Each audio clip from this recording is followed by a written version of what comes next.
Hey, this is TimmyG. Welcome to episode 3 of Producing with Logic Pro Stock Plugins. In this episode, we're going to talk all about background elements that you can make with Logic Pro Stock Plugins. The point of these videos is to show you that you can make some really cool sounds by just using the plugins that are given to you in Logic Pro. If you like this video, be sure to give it a thumbs up, and if you're new to the channel, consider subscribing. Anyway, let's get started. So, right now I have the project file of my brand new track that just came out, A Major Problem.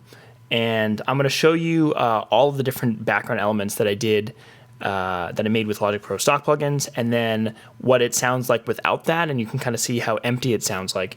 So what I'm going to do here is I'm going to play you the drop, and then I'm going to play it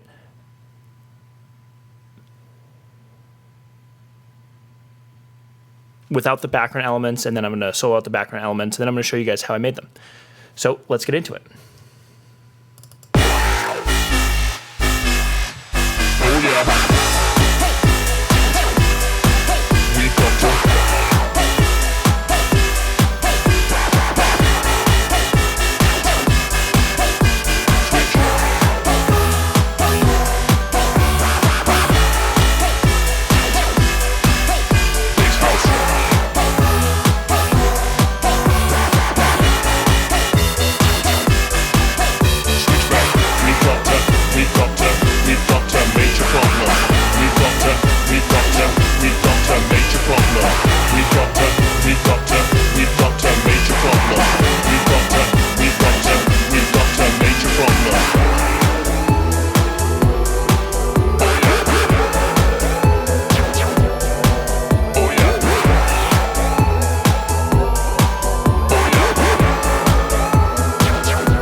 Alright, so as you can hear, there's a lot going on in that track.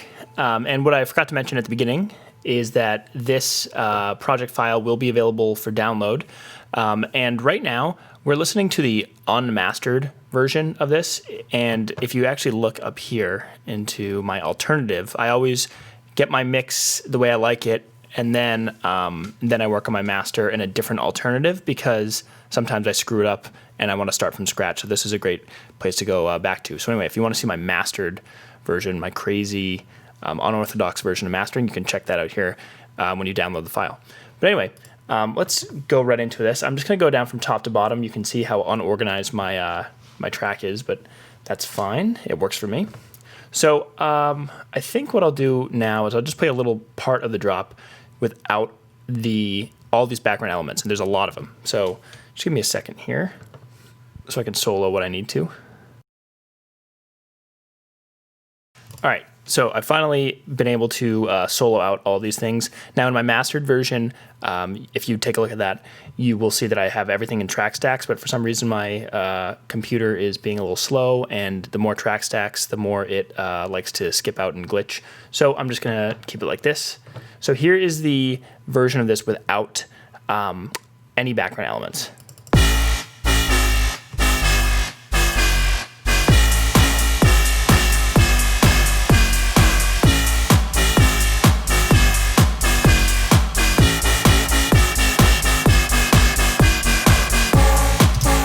So that's just a little part of it, and you can hear how empty it sounds without those. It's funny because the main thing you're listening to is probably the drums and this lead bass here, but without the background elements, it doesn't really seem as professional. It doesn't seem as good, quite frankly. So now I'm going to go through. Now I'm going to actually mute the lead bass, and then I'm going to slowly introduce all of the background elements. So the first one I have is Eruptive Laser.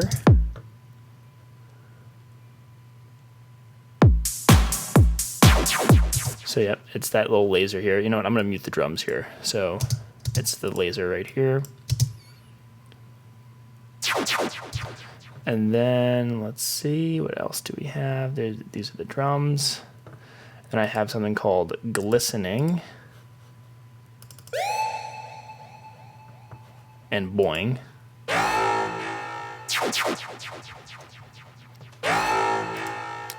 And then I have Ya. No, I don't have Ya. That's not for the drop, but this is what Ya sounds like.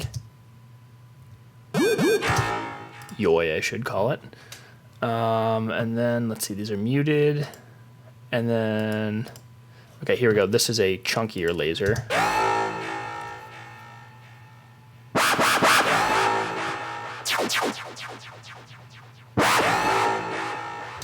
And then Olympia growl.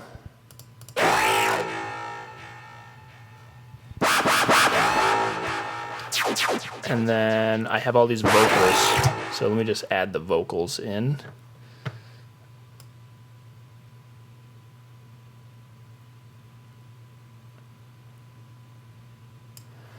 Oh, and I also have some risers. So I'm going to add these risers in too. I tend to put risers in the second half of my drops. It builds some tension, and it kind of allows the track to basically end the drop naturally, and basically gets a lot of energy until the drop's over. So let's just play all of this, and I'll add the drums back in. But the whole point of doing all this is to just show you guys how active these background elements that I have are, besides just the main bass that I have. So here we go. Oh yeah. We got to.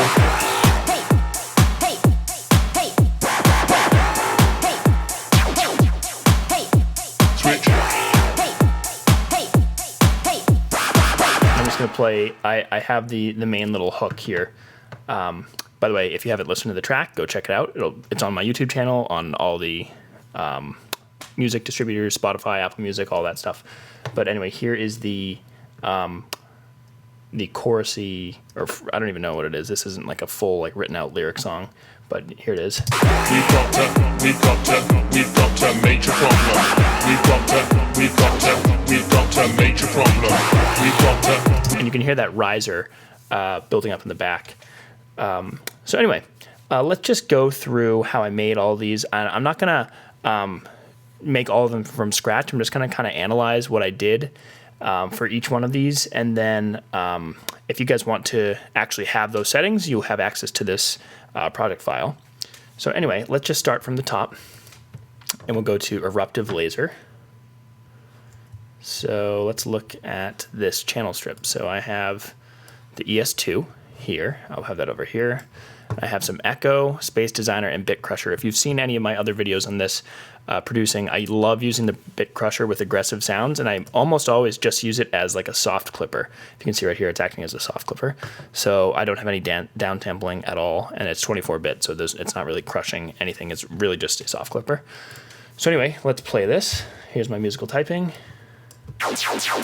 And this is, as it sounds, a laser. So I'm using the FM part of this. I have a ringing synth, and then I have the pitch 1, 2, 3 being controlled by oscillator, or sorry, by LFO2.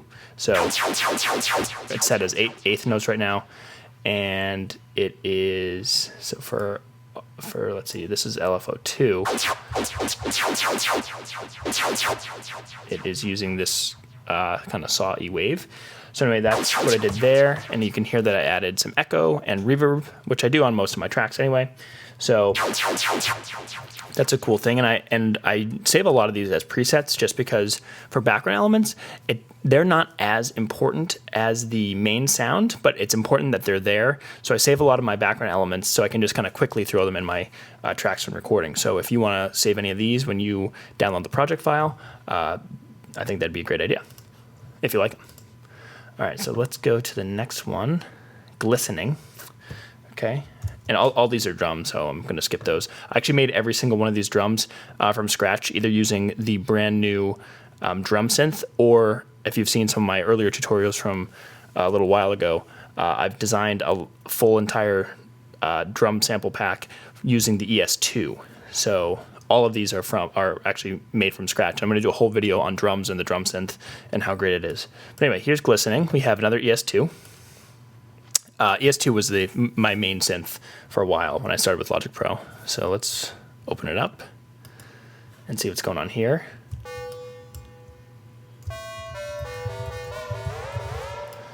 So I just have a square wave, and it's gliding, but let's see the way I'm doing it. Yeah, I think I do have it gliding. Let's see. We've got a major problem. We've got a... Yeah, so let's see. Let's unsolo all this and play it like this. I just have it kind of like a... So it's just, I just have it as a gliding kind of sound effect. And you can see that the glide right here is on 140 milliseconds, and it's a legato.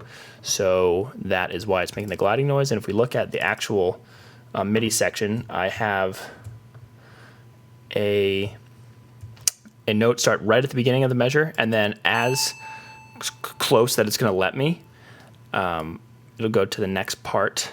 So if we just play this, it's basically jumping from this note to this note with the glide. And then, whoops, I'm trying to close out of this. And then you can see that I have echo, just very simple. I think this echo is very simple, easy to use. I'd like to use it. And then a space designer. And once again, you can adjust all this to your liking. And then what I did is I put, looks like I cut off the high. Maybe I automated this. Or maybe, you know what I did? I duplicated this track. This was automated. Either way, I have this on maybe to cut off some highs. It's a high cut filter. So anyway, I put some tremolo on, but that's just kind of to help the stereo field. Whoops. And then, why is this here? Hold on. All right, it's gone. And then I put on some EQ. Yep. So I basically cut off anything below 400 hertz because I didn't need anything mudding up the sound. So anyway, that is what that sounds like.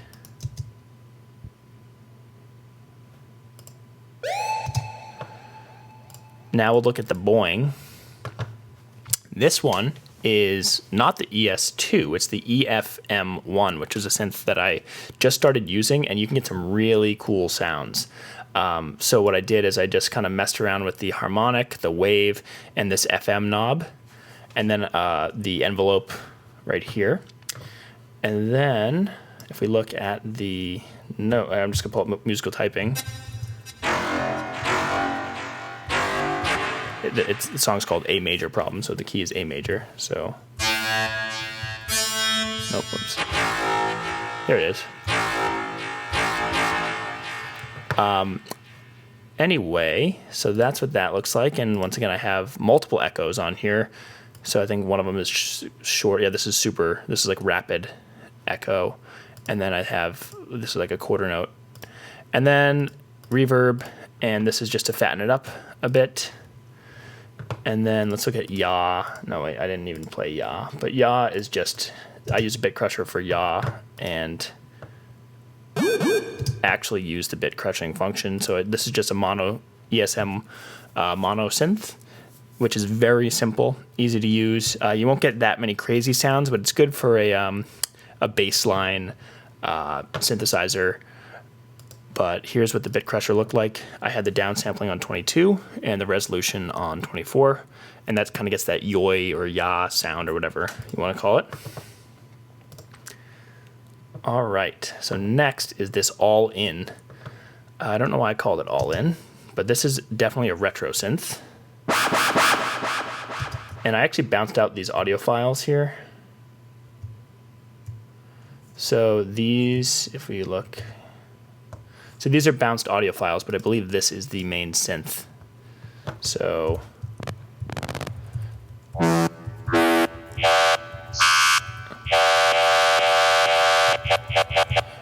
this is the retro synth, and you can see this is a kind of a mess, but the sound's actually achieved in a very simple way.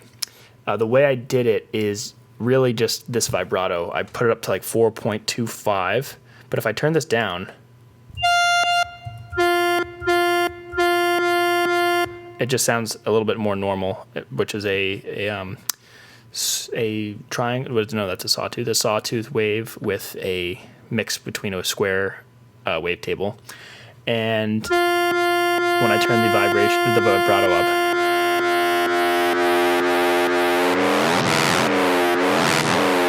you can see how gritty it gets. So if you want to make something cool quickly, you can just adjust the vibrato here. And the way you do that is to have the vibrato actually working is you use this knob right here. So right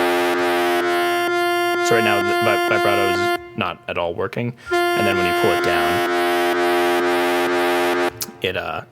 it's in full effect. So I have the LFO to making a ramp, kind of this ramp up wave.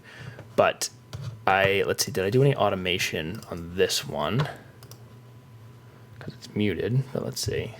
No, I didn't automate it. I think I wanted to just be able to adjust it. Let's unmute this for a second. Yeah, so another thing that I did here, which is a cool, for kind of crazy basses, is to kind of slide up from lower notes to super high notes. And then what I did is I bounced it out. I'm going to mute this again.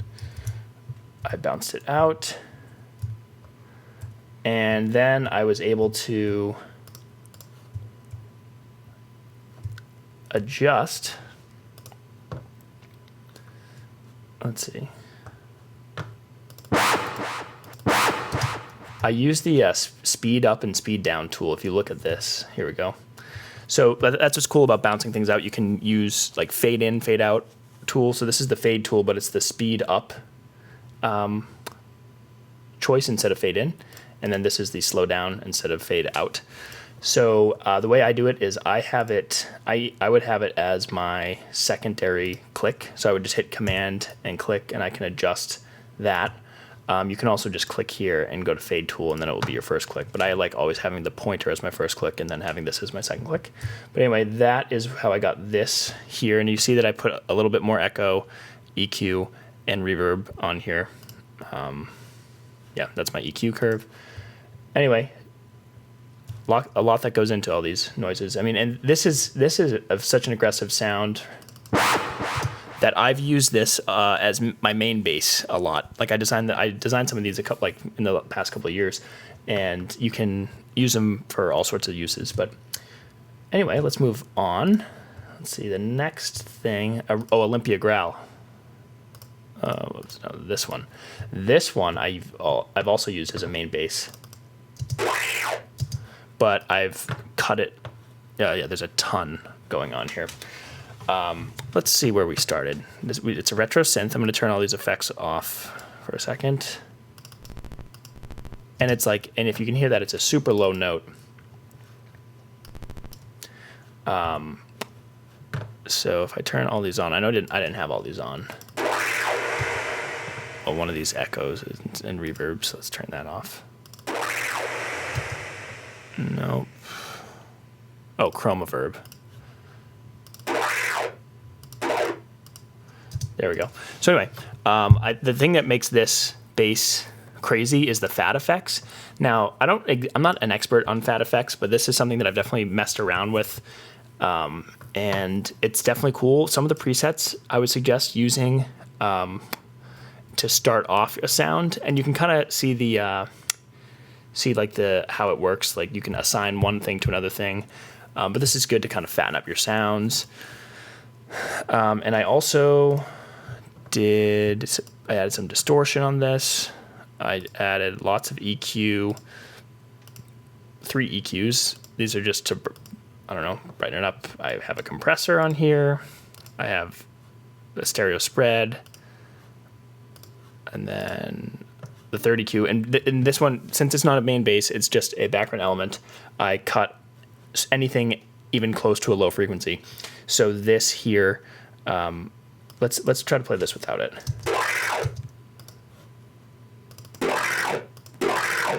So if you've heard my track, a banger on my Frog Rhythm EP, this is the main bass or one of the main basses that I used. I actually used this one and the all-in bass. So you're getting all my favorite plugins with this project file.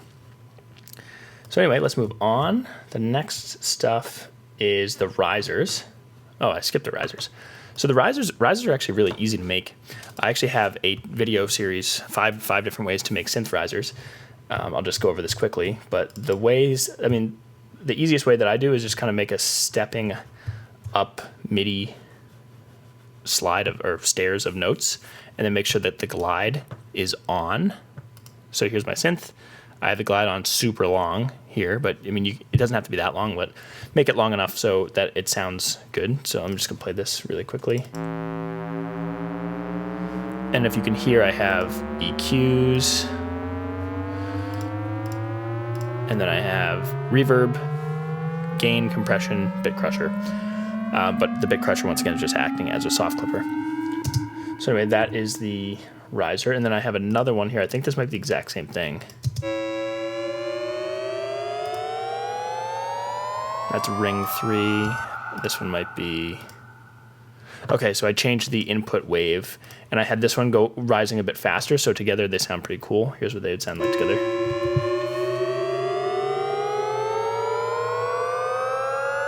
And this is all while the drop's going on, so... It's Timmy Tottum, they put my tracks on the bottom. But you know this beat is awesome. We got a major problem. Oh, actually, sorry, that was the build-up. The rise. We've got a major problem.